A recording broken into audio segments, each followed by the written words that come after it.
मेरी जान, आज मेरे हस्बैंड ना घर में है तो आज मिलने ना आना। ना कोई मैसेज करना ना कॉल करना।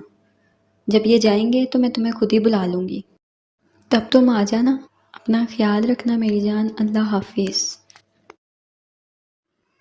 ਮੈਨੂੰ ਅੱਜ ਤੇਰੀਆਂ ਨਾ ਸਾਰੀਆਂ ਕਰਤੂਤਾਂ ਮੈਨੂੰ ਪਤਾ ਲੱਗ ਗਈਆਂ ਤੇਰੀਆਂ। ਕਿੰਨੇ ਨਾਲ ਗੱਲਾਂ ਕਰਦੀ ਪਈ ਸੀ।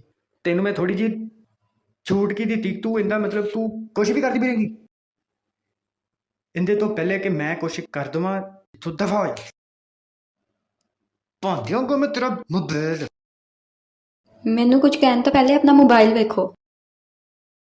ਤੁਹਾਡੇ ਮੋਬਾਈਲ ਤੇ ਜਿਹੜੇ ਮੈਸੇਜ ਆਏ ਨਾ ਮੈਂ ਉਹੀ ਪੜ੍ਹਦੀ ਪਈ ਸੀ। ਮੇਰੀ ਉਹ ਚੁਰਾਈ ਦੱਸੋ ਮੈਂ ਕਿਹਾ ਜਿਹੜੀਆਂ ਲੱਤਾਂ ਬਣਦੀਆਂ ਨੇ ਤੇ ਨਾਲ ਕਾਢੀਆਂ ਵੀ ਬਣਦੀਆਂ ਨੇ ਮੈਂ। ਇੱਕ ਵਾਰੀ ਮੈਨੂੰ ਨਾ ਦੱਸ ਦਿਓ ਜ਼ਰਾ। ਕੀ ਆ ਇੱਧਰ ਰੁਕ ਜਾਓ ਜ਼ਰਾ। ਕਿੱਥੇ